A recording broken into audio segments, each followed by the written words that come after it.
Bismillahirrahmanirrahim. Assalamualaikum warahmatullahi wabarakatuh.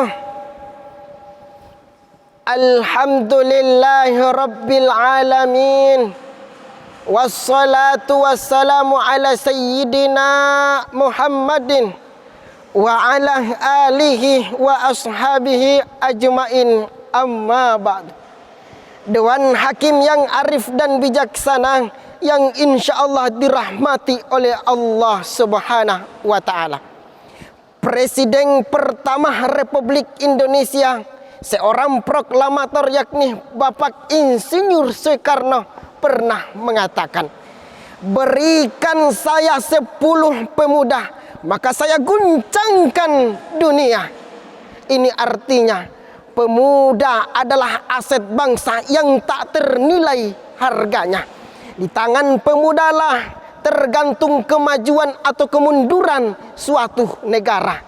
Kalau mau melihat kemajuan suatu negara, maka lihatlah para pemudanya. Akan tetapi ketika pemudanya hanya ingin mementingkan kepentingan pribadi, tidak menghargai perbedaan yang ada, dan tidak memelihara persatuan dan kesatuan, maka tunggulah akan kehancuran bangsa tersebut.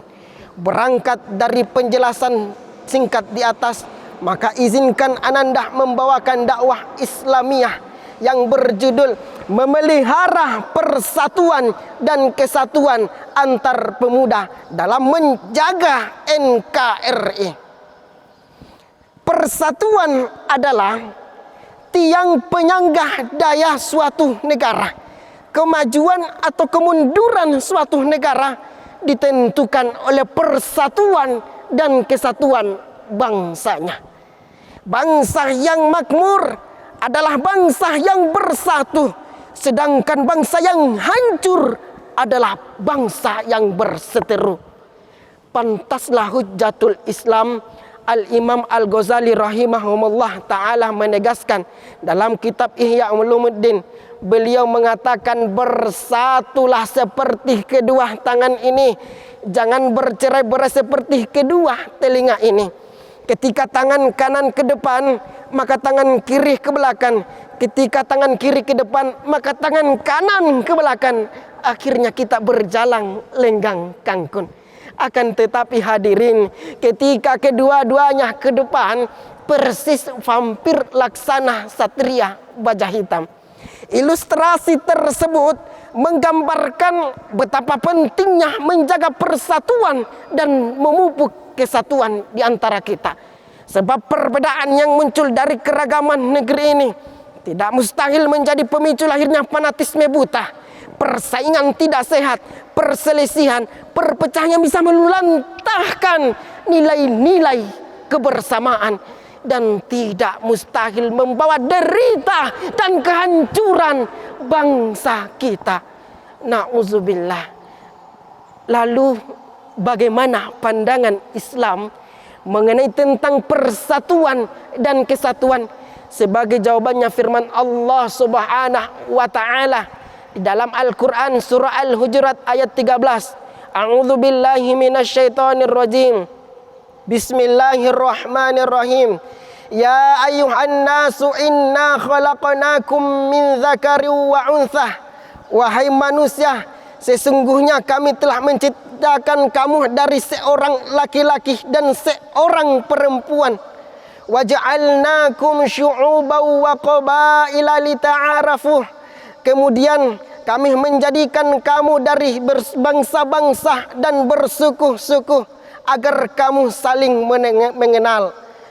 Inna akramakum indallahi atqakum. Sesungguhnya orang yang paling mulia di antara kamu di sisi Allah ialah orang yang paling bertakwa. Innallaha alimun khabir. Sesungguhnya Allah maha mengetahui lagi maha teliti. Ayat tersebut merupakan landasan teologis yang sangat strategis membangun ukhuwah wataniyah sebagai pilar persatuan antar pemuda di negeri tercinta ini. Langkah awalnya, pemuda harus saling mengenal, bukan saling menutup diri, melecehkan, menghina, membanggakan diri, suku bangsa, adat istiadat maupun daerah masing-masing. Sebab sikap tersebut merupakan virus-virus persatuan, penghambat persatuan, bahkan penghancur persatuan bangsa.